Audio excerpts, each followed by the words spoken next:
Assalamualaikum warahmatullahi wabarakatuh.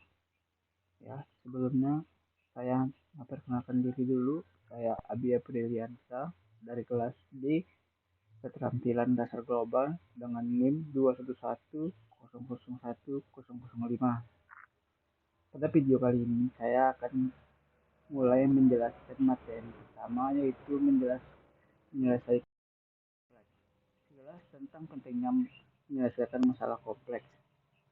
Yang pertama, definisi. Pemecahan masalah yang kompleks adalah serangkai pengamatan dan keputusan berdasarkan informasi yang digunakan untuk menemukan dan menerapkan solusi untuk suatu masalah.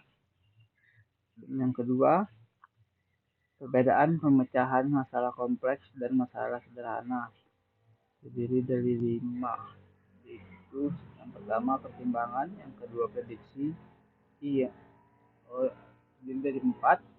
Yang pertama pertimbangan, yang kedua prediksi, yang ketiga rumitnya masalah, dan yang keempat jumlah langkah, dan seterusnya. Strategi menyelesaikan masalah kompleks terdiri dari 6 masalah, yaitu pertama identifikasi masalah dan penyebabnya, yang kedua pertimbangkan dampak masalah, dan yang ketiga solusi brainstorming, keempat pertimbangan dampak dari solusi, kelima pilihan solusi yang paling optimal, keenam melaksanakan rencana, dan yang ketujuh bersiaplah untuk perubahan. Dan materi berikutnya berpikir kritis. Dan yang pertama definisi. Berpikir kritis adalah kemampuan berpikir yang kompleks dengan menggunakan proses analisis dan evaluasi terhadap suatu informasi yang diterima maupun dalam menyelesaikan permasalahan. Atau arti berpikir kritis ialah berpikir untuk mencari kebenaran terhadap informasi yang diterima atau dalam menyelesaikan masalah. Cara berpikir kritis yaitu secara tenang, jangan emosi, dahulukan logika, pahami permasalahan, lakukan analisis dan evaluasi hasilnya. Barulah ambil keputusan atau tindakan. Dan seterusnya, ciri-ciri berpikir kritis. 1. Konseptualisasi. 2. Rasional dan beralasan. 3. Reflektif. 4. Bagian dari suatu sikap. 5. Kemandirian berpikir. 6. Berpikir adil dan terbuka.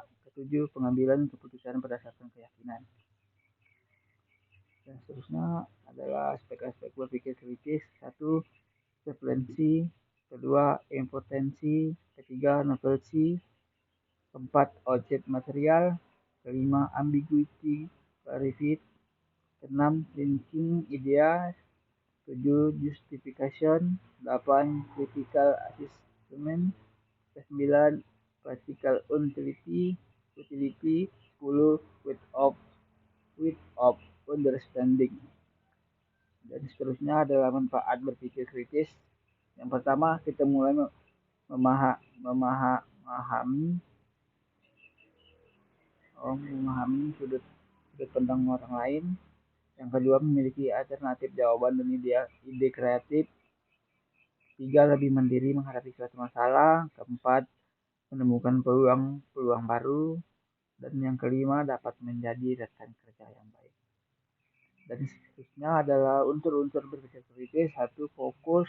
2. Reason. Ketiga, inference. Keempat, situation. Kelima, clarity.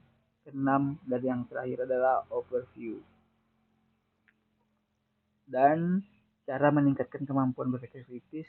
Yang pertama, membaca dengan kritis. Dan yang kedua, meningkatkan daya analisis.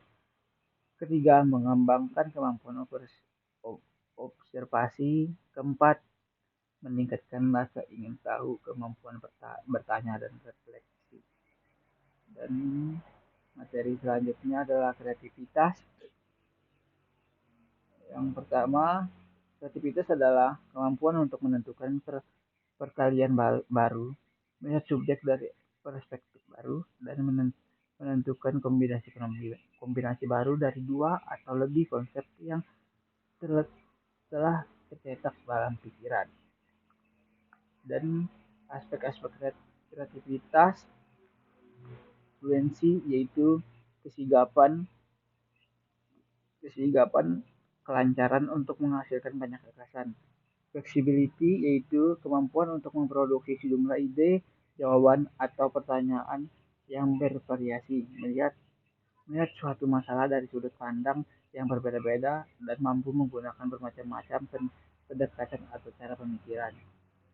Tiga, elaboration yaitu kemampuan mengembangkan gagasan dan menambahkan atau merinci detail-detail dari suatu objek gagasan atau situasi sehingga menjadi lebih menarik.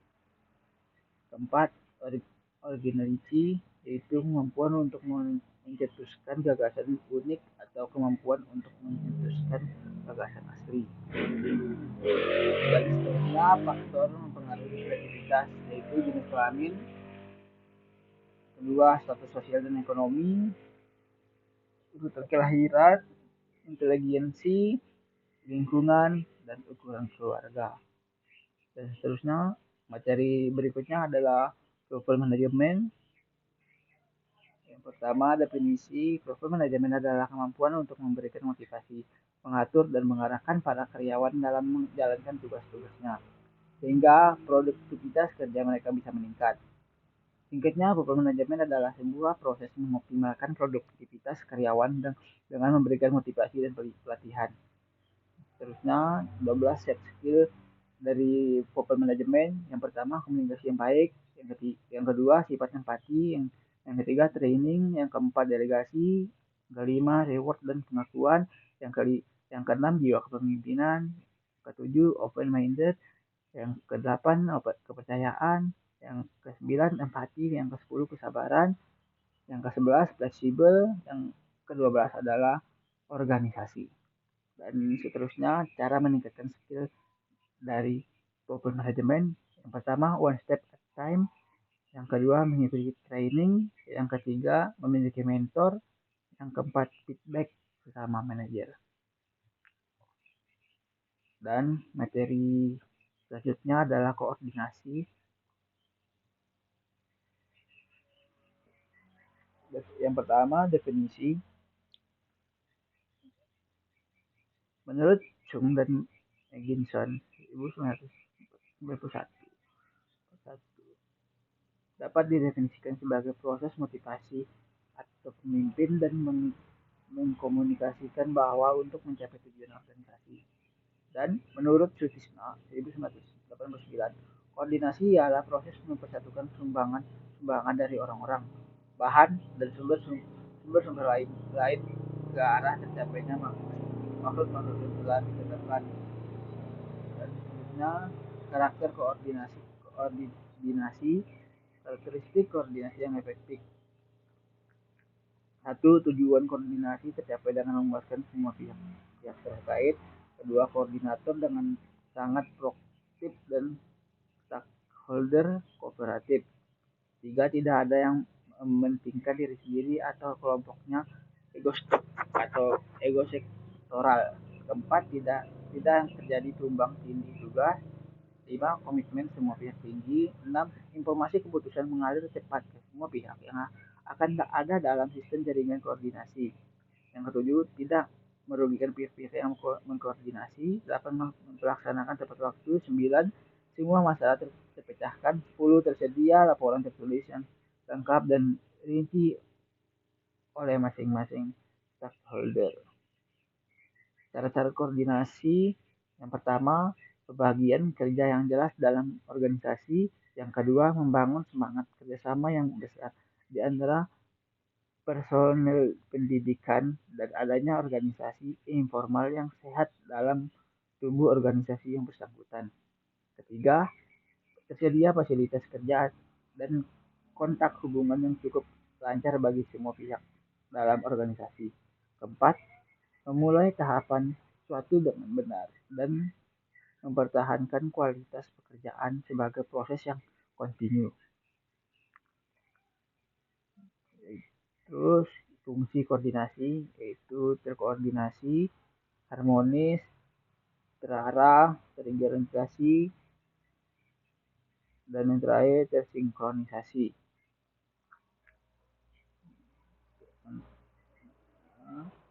Manfaat koordinasi. Satu, bisa mencegah adanya perasaan terlepas antara berbagi individu dalam organisasi. Dua, mencegah adanya penilaian negatif bahwa departemen lain adalah departemen yang penting. Ketiga, mencegah adanya perselisihan antara bagian departemen.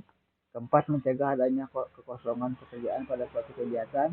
Lima, melahirkan adanya kesadaran pada karyawan untuk bisa saling membantu. Seterusnya adalah pendekatan-pendekatan untuk mencapai koordinasi yang efektif. Yang pertama, mekanisme teknik manajemen dasar.